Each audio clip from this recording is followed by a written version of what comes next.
Hello, everyone. Welcome back to another exciting week in the Geoguessr Reddit League. My name is Zotomo, and I'm joined as always by Calamity. Hello. And our special guest this week is Radu. Welcome back, I believe. Hello, thanks for having me. And no problems. Glad to have you. Yeah. So, without further ado, let us jump into week 8 in Sweden in Division 1. So we'll take a look at those scores. Yeah, so Calamity, a very interesting. We have 3 perfect games for the first time ever. It's actually not even the first time I think we've got three, but it's the first time in this season we've got any at all in the respective divisions. Just to quickly explain why there's one score missing, Magyaron has got an extension till Tuesday night, so he's not played yet. And we'll talk about the implications of how that matchup will affect the table when we get to the table.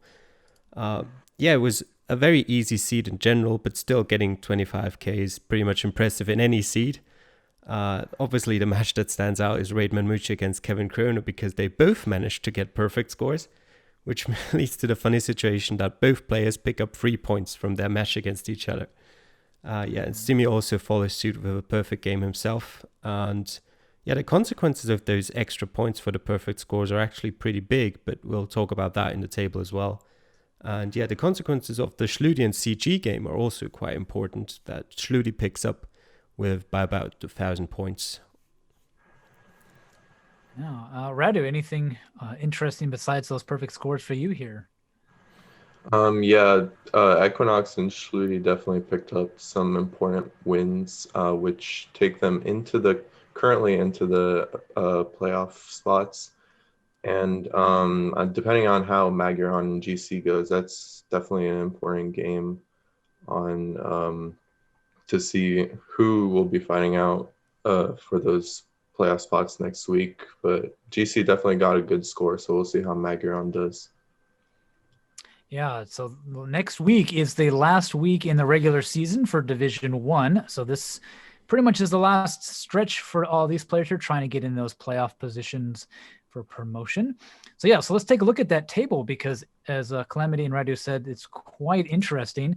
Magyaron, having not played, is sitting in 6th, but you can see that if he picks up a win, he could bump himself up to 4th place with 15 points and on score differential take the place of Schludi. But even with a draw or a loss with bonus points, he could even move up above GC there.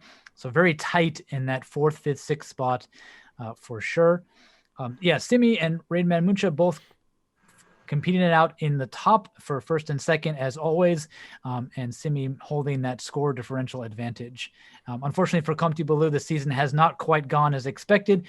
He's pretty much expected to be dropped, but he'll be looking to finish strong next week. But anything else for you here, Calamity? Yeah, let's start with the extra scores for the perfect scores there, the extra points for the perfect scores there. Because those extra points mean that Simi and Raidman Mucha are now guaranteed to finish 1st and 2nd, which means they can't face off against each other in the playoff semifinals. So we might already be seeing our final at the end of the tournament here.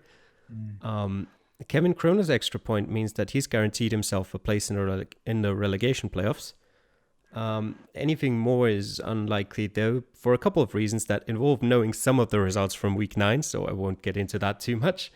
But let me just say that his dream result for the Magyaron Geography Challenges game has to be Magyaron winning, because it would take an extra point away from GC, because GC is currently sitting in 5th place for the Sweden scores. So if Magyaron would beat him, that would drop him down to 6th and out of the top 50%. But Schludi's got himself back up to 4th place for the moment, but he'll likely fall out of the top 4 again, regardless of who between Magyaron and GC wins that one. But CG, on the other hand, has still got it in his own hands because he'll play against Verdok next week, but he'll need a win there to save himself from direct relegation. Radu, how does this playoff and relegation battle seem to be shaping up going into the final week for you? Yeah, it's definitely interesting because next week's matches kind of seem to be against people in the sort of same area. So there's some important matches, and I think there might be some slight changes, and we could see in the going for the playoffs, and even like Chicago versus Wurdock, we'll have to see, because it's still pretty tight on both sides of the table, I'd say. Yeah, definitely in that middle of the pack, it is very close between all of them. So yeah, we've already started to get into it, but let's take a look at those matchups for the last week of the regular season for Division 1 on a worldwide map. That's the name of the map, not just a description. Yeah, so Calamity. Yeah, it's not often that you get to the last match day, and every single match is still absolutely crucial to how the table will shape up at the end. Schludi against Equinox will most likely decide one of the playoff spots that will go to whoever wins, or to Equinox if they draw. The last playoff spot will then likely go to either Magyaron or GC. If Magyaron loses to GC this week, he'll need a perfect score in week 9 to keep his chances alive. And if GC loses, he'll need a lot of things to go his way if he wants any chance at top 4, including a win against Raidman Mucha, which seems pretty unlikely. Not talking about GC not managing to put up a great score on a worldwide map, but more so about Raidman Mucha would have to drop more than 100 points to even allow a win to happen. Yeah. Wurdock versus GC, as we've said before, will decide who gets into the relegation playoffs and who will have to drop out straight away. And yeah, Kevin Kroner will need to pick up a win against Compilu if he wants to stay in Division 1 directly without having to play the playoff game. Okay, yeah, definitely a very exciting week in week 9. So hopefully we can get a few of those games casted for you all so you can watch it happen live, or as near as live as we can get. Yeah, Radu, anything for you here in these matchups that stand out? Yeah, definitely looking forward to Schley versus Equinox. I think that's my the one that I'm most interested in, because both these players have been really good this season. I'd say like they might have been a little inconsistent at times, but they definitely both deserve to be in the playoffs. And also definitely want to see if GC can put up a result against Raidman, because I mean, I don't know if he has much chances anymore to get into the playoffs, but definitely should put up a fight until the end. Yeah, definitely will be interesting to see what he can do in the last week. Very nice. Okay, well, let's move into Division 2, which still has a few weeks to go before their playoffs begin. So let's take a look at their results from week 8. Radu, what looks interesting from you here? Yeah, of course. My game, I did pull out a win against Seppo, so I'm happy with that. Other games are really interesting. Obviously, Mr. Blue getting almost a perfect score against Tescotac, who was kind of unfortunate to go against Mr. Blue. And also iStar pulling out a good win, and Giovanni as well. I think both of them did pretty good, and they're looking to get into the playoffs. So yeah. Yeah, very nice. Calamity, your thoughts? Yeah, the Division 2 seed was, at least in my opinion, and judging by the scores as well, by far the hardest out of the 3. And we came close to an upset in Tall Impala versus Benica, but just about 400 points Tall Impala pulled through, and none of the other games had any real upsets either. There will be one bonus point going out to Tescotac, which stops him from going a 4th week without any points. Apart from that, this was like the most standard week of procedures we'd had for any of the divisions this season. And yeah, I'm just not even going to talk about how amazing Mr. Blue is anymore. Everyone knows by now. Yeah, I think he's pretty much all but guaranteed himself a good crack at that automatic, one of the 2 automatic promotion spots for Division 2. Yeah, so let's move over to that table. So as Calamity said, pretty much business as usual in Division 2, which means there isn't too much movement in the table. A little bit of movement towards the middle, but the playoff contenders and the relegation battle pretty much stay the same, despite anything that could have happened. Yeah, so Radu, still got a few weeks left, but how's the table look to be shaping up for you here? Yeah, I think we're starting to see a divide between the people who are really going for the playoffs. I think that's like the top five right now. I'm not sure if Tesco Tag still has a chance. Maybe if he can start to get results like he did in like uh, the early matches. But in the bottom half, it is still pretty tight. I would say that there's quite a few people who could um, still are in a relegation fight right now. Up to like Blockchain, although he did get a good win this week. So, even like Radox, I think could still just about pull out, just get out of the relegation zone if he manages to get good results. Yeah, Calamity. Yeah, I think you can pretty much just copy paste what I said last week about the table into here, because other than blockchain prenup going up 2 spaces, nothing else changed, which is usually what happens when the top 5 win and, well, everyone below except for, as I said, blockchain loses. Yeah, the rest, like, mostly just the only thing that's changed is that, as Radu said, there's been a bit more of a divide between 5th and below. So, yeah, it's unlikely that anyone below 5th will still have a good chance at the playoffs, but it's not impossible yet for, I think, anyone above 7th. Yeah. So very tight at the bottom, but very close at the top as well. So we'll be looking forward to how that shapes up. So let's see who they all be facing off in week 9 on the world map.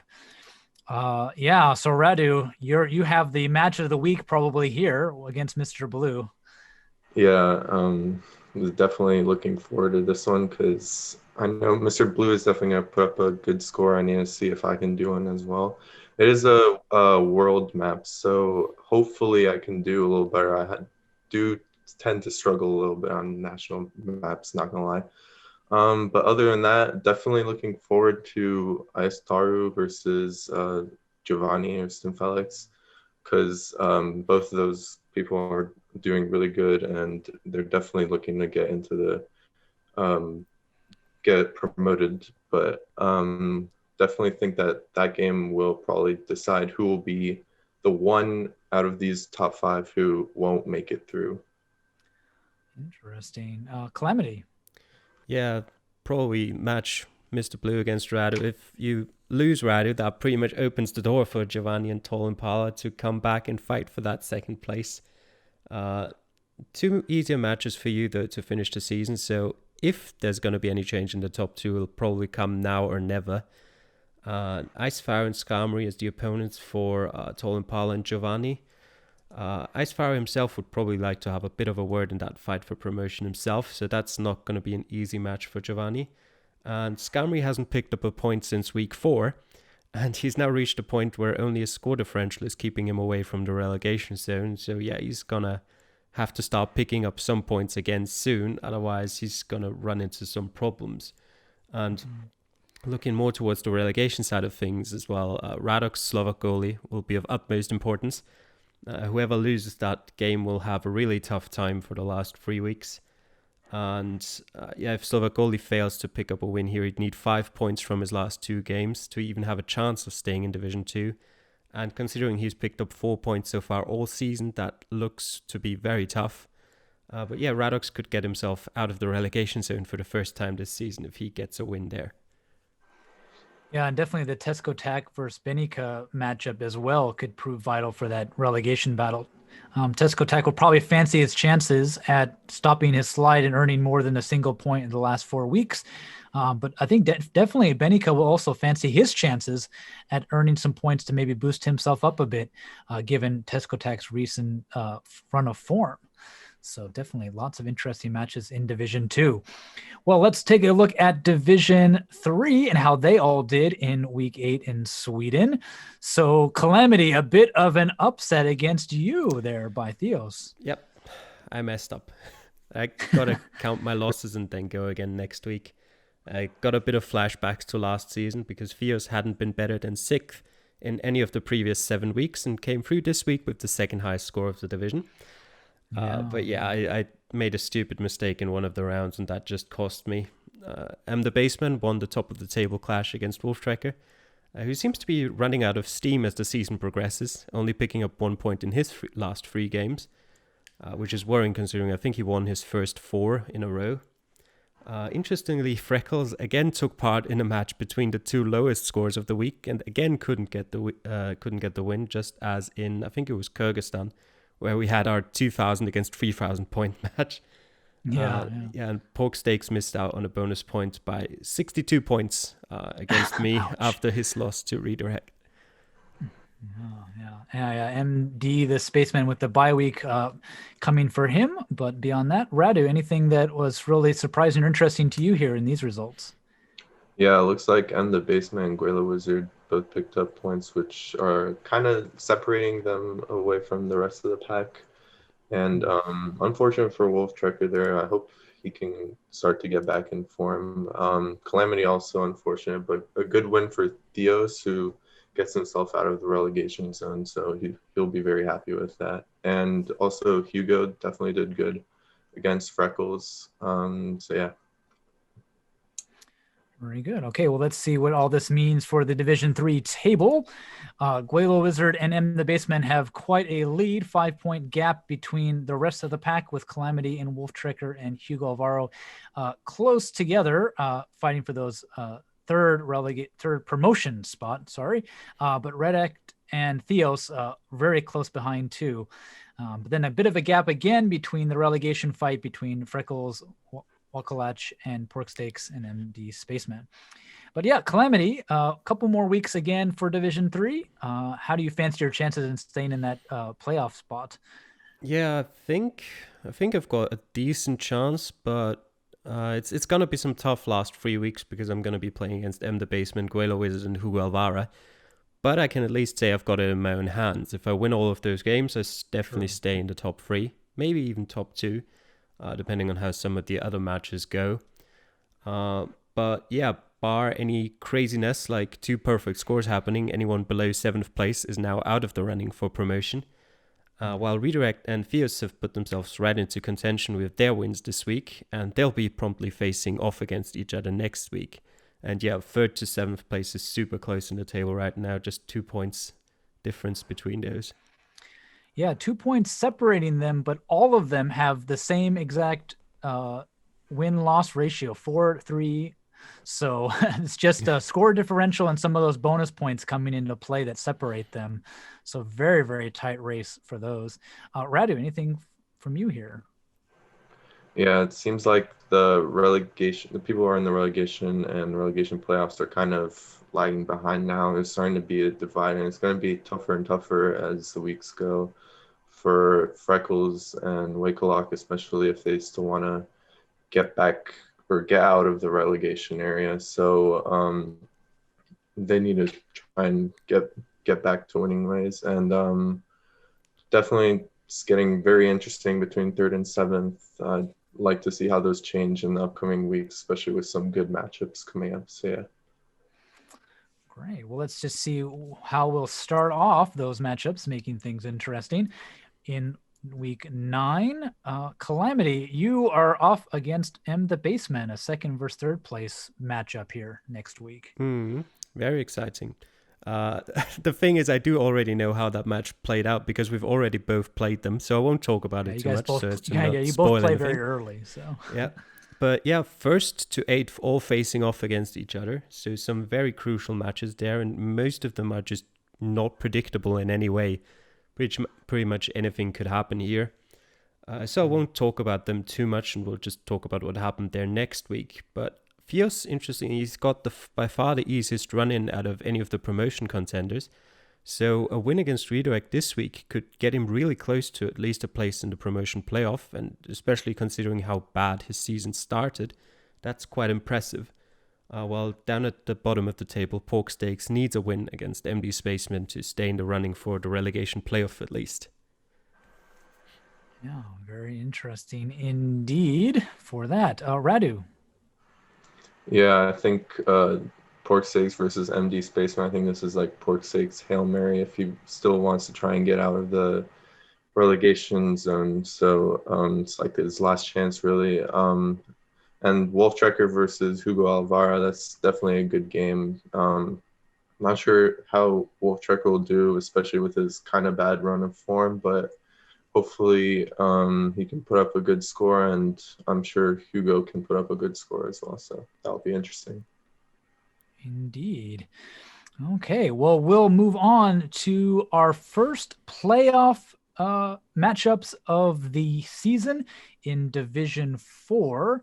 So I think how I'm going to do that is first, we're going to take a look at some stats for the players who have made the playoffs. We took a brief look at the matchups last week, but the players all had a bye. So we put together some stats for you here on the players who made the playoffs from Division 4. You can see on the left-hand side, they're color-coded to show you who they'll be facing off against. We'll look at that a little bit in more detail on a different screen in a bit. But Calamity, anything really interesting stand out to you in these stats for the players in Division 4? Yeah, not a lot of things here that you can really judge much based off forget about that. If you look at the aces here, getting aces is usually a good indication of how quickly you find out your general area and how much time you then have to pinpoint that. So I think here the people who've got more aces, and you can see there's quite a bit of difference between those. Like you've got Marbos with 13, Max with 10, and on the other hand, GRH, who didn't get a single ace, and Nittenrock with just one. So yeah, if we play any maps that are quite pinpoint heavy, like a world map can be, depending on the seed, that might give you a good indication of who'd be the favorite there in those matchups. Indeed, yeah. So Radu, anything interesting from these stats for these players from you? Yeah, I think judging based off the average points, I think there is a kind of a clear winner in each of these. I think Maxify versus H-Town is probably the closest in terms of average points, but I think there's definitely a kind of a divide between the two players, but I mean that's expected because the playoffs go like second versus sixth, and no, second versus fifth, and third versus fourth. Yeah, indeed. Yeah, just maybe something worth highlighting. Deep Thought and Ed Boris, only players with over 20,000 average score of any of these competitors. H-Town, despite his win-loss ratio, has very good average kilometers off of his overall position. So while he didn't do too well in the weeks, he wasn't too far off each time. So maybe just a bit unlucky to have lost as many points as he did. Max FI, on the other hand, seems to have varied quite a bit. I do believe he did have some internet trouble with the game a few weeks that might have contributed to that highest average kilometer off of his from his games. But yeah, so let's take a look at those matchups a little bit more closely. It is worth pointing out, Calamity and Radu, that Division 4 tends to do very well on world maps, and we have a world map for our quarterfinals. So Calamity. Yeah, I was going to say as well, you'd normally expect a world map to be more predictable than a country map, but I think for Division 4, it's actually the opposite. Because on a country map, you can usually, who is going to practice how much, and you can expect, okay, he's probably going to do well in this. Whereas on on a worldwide map, probably everyone is going to do at least somewhat well. So I think a lot of these matches could go either way, and I wouldn't really take any bets, but I will go out on a limb here and say who I think the final is going to be, and I would put my money on Deep Thought against Marbos. Very interesting. Any reasons for that, or are you going to save that for next week? The thing is, for the lower half, the GRH, Marbos, and Nittenrock Ed, is that Nittenrock has been very good on the world maps, generally, but he struggled a lot on the country maps. So I think he might be able to pull off a win against Ed, but will then lose against Marbos in Puerto Rico in the semifinals. And for the top half, I just think Deep Thought has been the most consistent out of any of those four players. And yeah, consistency doesn't always get you the wins, but if I'm going to go for a prediction, I'm going to have to go with that. Okay. Yeah, I think barring any technical difficulties, we could see a Scandinavian semifinal there between Max FI and Deep Thought for sure. Radu, anything from you? Yeah, I'm going to give my prediction as well. I think it'll be Deep Thought versus Ed. I think Ed has definitely put up some good scores. Very close to being closed. Just missed out, unfortunately. But I think he'll go into the finals against Deep Thought, and yeah, that'll be a Division B matchup again. So that'll be interesting, but we'll see how that goes. Yeah. I definitely agree that this week is the most open of the matchups. Next week, we get to a more specific country map. Actually, Puerto Rico isn't even a country, it's a territory of the US. So a more localized map, we can put it that way. Things get a little bit less, more predictable, rather, and with just who can practice and who will put in the time. But definitely, I think in this week, anybody's game. So we're hoping to get at least one or two videos out of these to give you some playoff excitement from those. So, yeah. So let's take a look at the map they will be facing off against in next week. It's a worldwide map, which caused me a little bit confusion when I was doing my prep, because I'm like, which worldwide map? But no, it's the actual name of the map is worldwide. It's average score about 14,829 points. Been played just over 1,000 times with over 10,000 locations. It describes itself as having a very good mix of urban, rural, landmark, and natural locations. I do know that Schmingo had a tough time ruling out weird and awkward locations with cameras and photospheres and whatnot, but definitely an interesting world map to say the least. Calamity, isn't that right? Yeah, I've had a really fun time playing some of the seeds, as long as you don't get any tracker locations or blurry cameras. But yeah, the locations that are actually playable are pretty fun and quite unique in a way. It reminded me a bit of a balanced world in that sense. So yeah, competitors will probably have, it'll depend a lot on the seeds, but we might get some tough times for some of them, getting some locations that they might not expect to get. Okay, definitely make things interesting. Radu. Yeah, I definitely agree with what Calamity said about it being kind of similar to Balanced World. The locations are, some of them are kind of scenic or quirky or unique.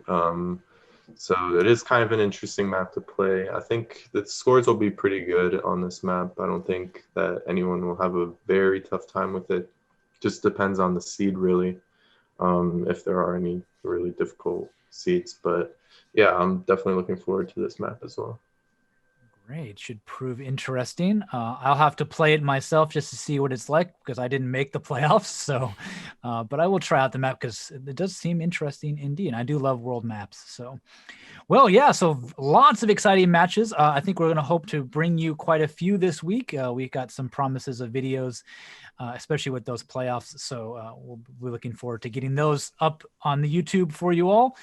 Yeah, if you enjoy this kind of content, please hit that subscribe and like button. It lets us know that you are having a great time watching these and you want to see more of this even after we finish the Reddit League. We're hoping to bring you some other tournaments and the like in the future. So we'll see you all next time. Take care. Bye. Bye.